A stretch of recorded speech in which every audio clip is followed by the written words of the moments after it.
ಸ್ವಾಭಿಮಾನಿ ನ್ಯೂಸ್, ಇದು ನಿಮ್ಮ ಶಕ್ತಿ.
ಗಣಪತಿ ಕೆರೆಗೆ ನಾನು ಕೈ ಹಾಕಲ್ಲ.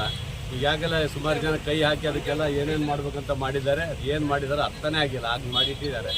ನಾವು ಅದು ಯಾವುದು ಕೈ ಹಾಕಲ್ಲ. ಹಂಗೇನಾದ್ರೆ ನಬಾರ್ಡಿಂದ ಏನಾದ್ರು ದುಡ್ಡು ಬಂದರೆ ಮಾತ್ರ ಮಾಡ್ತೀವಿ. ರಾಜ್ಯ ಸರ್ಕಾರ ದುಡ್ಡು ಯಾವುದು ಇದಕ್ಕೆ ಹಾಕಲ್ಲ.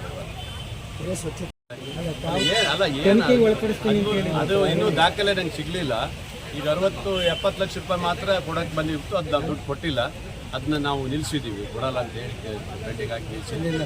ಅದು ಕೊಡೋಕ್ಕಾಗಲ್ಲ ಅಂತೇಳಿ ಆ ದುಡ್ಡನ್ನು ಹಾಗೆ ಪೆಂಡಿಂಗ್ ಇಟ್ಟಿದ್ದೀವಿ, ಕೊಡ್ಲಿಕ್ಕೆ ಹೋಗಿಲ್ಲ. ನಮ್ಮ ಕಾಲದಲ್ಲಿ ನಾವು ಬಂದ ಮೇಲೆ ಯಾವುದೇ ದುಡ್ಡು ಕೊಡೋಕ್ಕೆ ಹೋಗಿಲ್ಲ. 70 ಲಕ್ಷ ರೂಪಾಯಿ ಹಾಗೆ ನಿಲ್ಲಿಸಿದ್ದೀವಿ. ಅದು ಯಾವುದೇ ಹಣ ತೆಗೆದಿಲ್ಲ. ಹಳೇದು ಎಷ್ಟಿದೆ ಅನ್ನೋದನ್ನ ಈ ಕಮಿಷನರಿಗೆ ಅವ್ರಿಗೆ ಬರ್ತದೋ ಯಾರಿಗೆ ಬರ್ತದೋ ತೆಗಿಸಿ ಅದನ್ನೆಲ್ಲೂ ಎಲ್ಲರೂ ತೆಗಿಸ್ತೀರಿ. ಎಷ್ಟು ಅಮೌಂಟ್ ನೀವು ಕೊಟ್ಟಿದ್ದೀರಿ ತೆಗಿಸಿ, ಬೇಕಾದ್ರೆ ಅದು ಕ್ರಮ ತೊಗೊಳಕ್ಕೆ ನಾನು ಹೇಳ್ತೇನೆ. ಮಾತಾಡಿ ಬಂದಿದ್ದೀನಿ. ಅಡಿಕೆ ಬೆಳೆಗಾರರು ಸಹ ಹೋಗಿ ಬರ್ಸಿ ಬಂದಿದ್ದೀನಿ.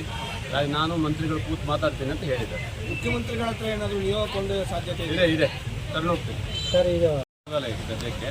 ಈಗ ಯಾಕಂದರೆ ಒಬ್ಬರು ಈ ಕಡೆ ತೆಗಿರಿ ಅಂತಾರೆ, ಒಬ್ರು ಆ ಕಡೆ ತೆಗಿರಿ ಅಂತಿದ್ದಾರೆ. ಅದರಿಂದ ನಾನು ಸದ್ಯಕ್ಕೆ ಏನು ಹೋಗಲ್ಲ.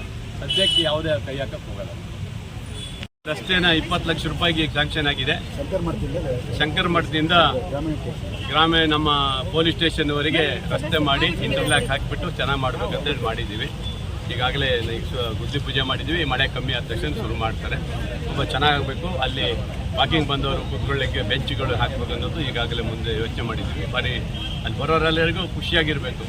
ಗಣಪತಿ ಕೆರೆ ಹತ್ರ ಬಂದರೆ ಖುಷಿಯಾಗಿರಬೇಕು. ಆ ಥರ ರೀತಿಯಲ್ಲಿ ವ್ಯವಸ್ಥೆ ಮಾಡಬೇಕಂತ ಇದ್ವಿ. ಹಾಗೆ 7ನೇ ತಾರೀಕಿಂದ ಗಣಪತಿ ತರೋದ್ರಿಂದ ಅಲ್ಲಿಗೂ ಸ್ವಚ್ಛತೆಗಿರ್ಬೇಕಂತೇಳಿ ಎಲ್ಲ ಸ್ವಚ್ಛ ಮಾಡಿ ಪೇಂಟ್ ಮಾಡಿ ಅಲ್ಲೆಲ್ಲ ಮ್ಯಾಟೆಲ್ಲ ಹಾಕ್ಸ್ಬೇಕಂತ ಹೇಳಿದ್ದೀವಿ. ಮ್ಯಾಟೆಲ್ಲ ಸ್ವಾಭಿಮಾನಿ ನ್ಯೂಸ್, ಇದು ನಿಮ್ಮ ಶಕ್ತಿ.